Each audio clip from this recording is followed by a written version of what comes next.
उदास मत हो मेरे बच्चे, वो ठीक हो जाएगा।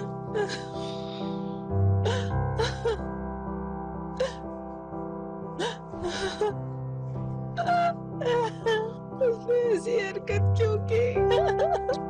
समझ में नहीं आता। ठीक है अगर उसे कोई परेशानी थी, मगर इसका ये मतलब थोड़ी है कि वो खुदकुशी कर ले। मैं जब सोने के लिए जा रहा था, जीने पर उससे सामना हुआ।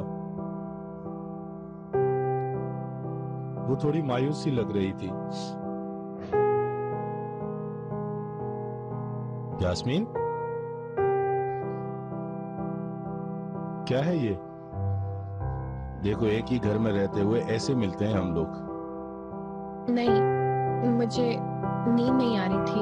जॉब की तलाश के लिए सोचा बस मैं बैठ के सीवी बना लूं, फारिग ही हूं।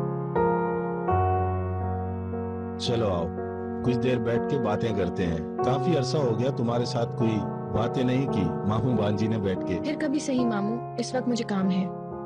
तुम सबको बता के जॉब ढूंढ रही हो या फिर चोरी छुपे ढूंढ रही हो? हाँ,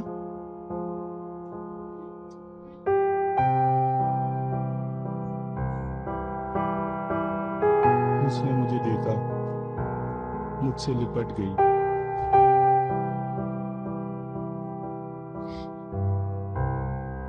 हालात से काफी मायूस लग रही थी वो। मैं आपसे बहुत प्यार करती हूँ मामू। मैं आपसे प्यार करती हूँ। तुम जानती हो ऐसा कभी नहीं कहती। मुझे ऐसा लगा जैसे अलविदा कह रही हो। आपने हमेशा मुझे ऊंचे मकाम पर देखना चाहा, हत्ता कि अम्मी से भी ज्यादा। ये बात कहाँ से आ गई तुम्हारे जहन में? तुम ठीक तो हो ना मेरी शहजादी? हाँ, ठीक हूँ, बल्कि खुद को हल्का फुल्का महसूस कर रही हूँ।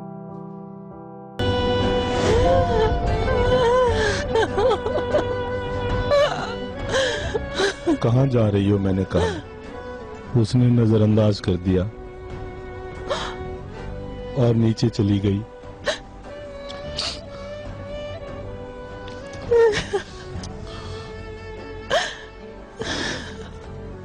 उसके हाथ में एक लिफाफा था, उस पे चिनार लिखा हुआ था।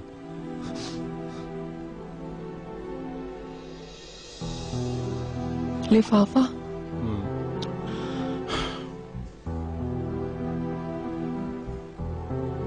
इकराम, इधर आओ।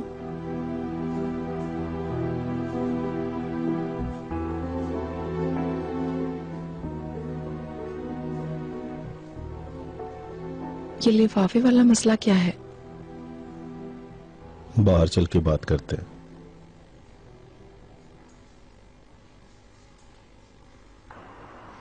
ज़मरुद मैडम आ रही है। जुमरत मैडम, आपसे हमें कुछ सवालात पूछने हैं। हमने सुना आपकी बेटी ने खुदकुशी करने की कोशिश की है, कुछ तफसील बताएंगी आप? क्या उन्होंने अखबार में छपने वाली खबरों की वजह से ऐसा किया? मैडम के डीएनए की रिपोर्ट से इस बात का कोई ताल्लुक है, मगर वो रिपोर्ट जाली थी। आपकी बेटी ने खुदकुशी कैसे की? इकराम सर, मिस यास्मीन ने खुदकुशी की। क्या आप हमें इस बारे में कुछ बताएंगे? ये सिर्फ मैदे की तकलीफ है, छपने वाली खबरों की वजह से हो रहा है। खुदकुशी वगैरह नहीं है। यास्मीन की हालत कैसी है? क्या वो खतरे से काफी बेहतर है। आपकी ही फैमिली के बारे में बात की जा तुम रही इन्हें है। अटेंड करो। दोस्तों प्लीज इस वक्त थोड़ा सा तहम्मुल करें, हम बाद में आपके सवालों के जवाब दे देंगे। करेंगे कि मिस यास्मीन ने खुदकुशी करने की कोशिश क्यों की?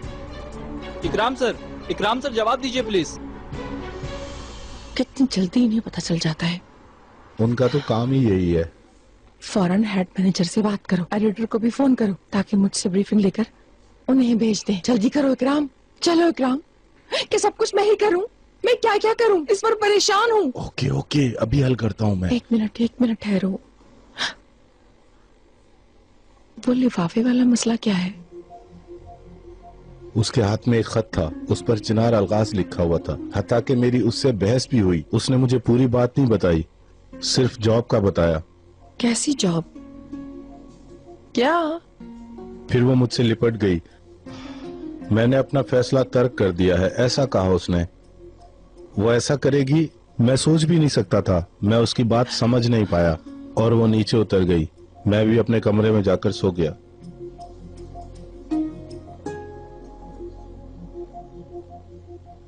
हेलो शर्मीन, तुम अकेली हो? जी जमरुद मैडम, मैं अकेली हूँ, आप बोलिए। सुनो, तुम लाले और यास्मीन के कमरे में जाओगी। वहाँ एक लिफाफा तलाश करो, उस पर चिनार अलगास लिखा है। पूरे घर में तलाश करो। लाजमी वो तुमने हर जगह तलाश करना है, बहुत जरूरी है। जल्दी बताओ। जी बिल्कुल मैडम, मैं अभी देखकर बताती हूँ। आप क्यों इतनी तहकीक कर रही हैं?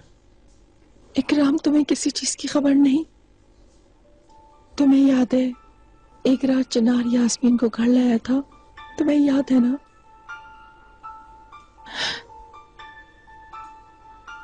उस रात यास्मीन चिनार के बहुत करीब थी। क्या कह रही हो तुम आपा? उस खत में चिनार के मुतालिक सब कुछ लिखा हुआ होगा, और अगर वो लाले के हाथ लग जाए हम मारे जाएंगे, सब कुछ खत्म हो जाएगा।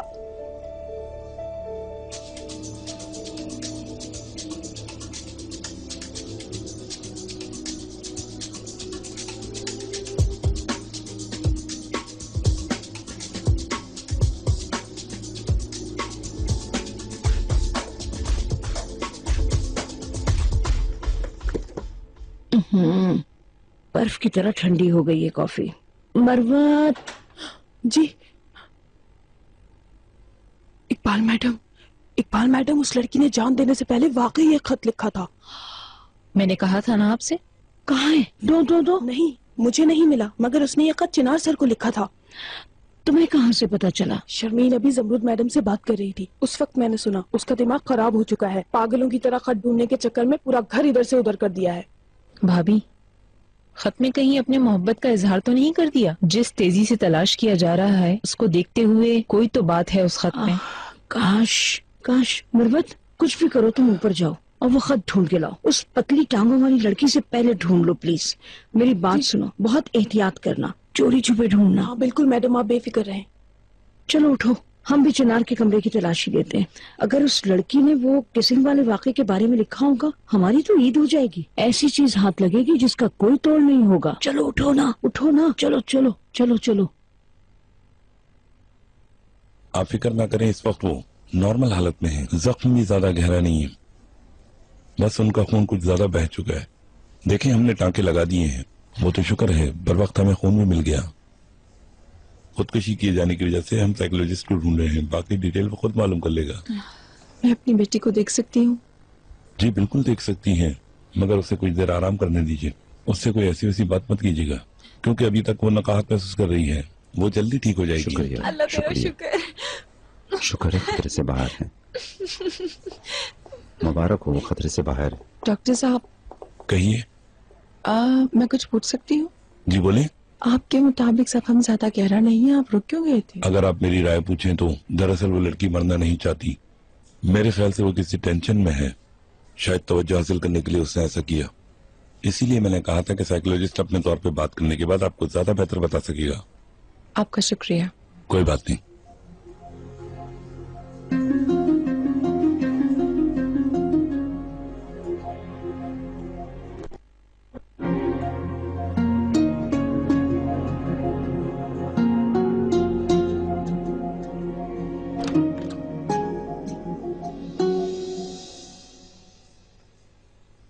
मैं यहाँ पर क्यों हूँ?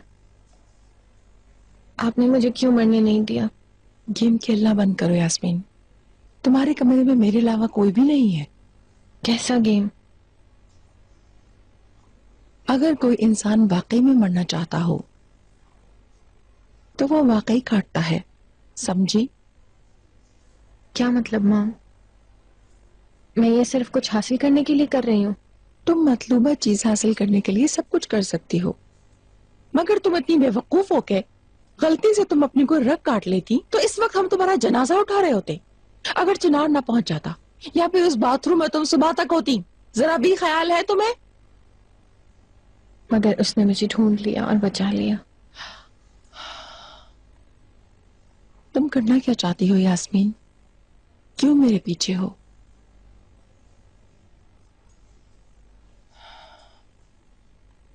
उस खत में क्या लिखा है?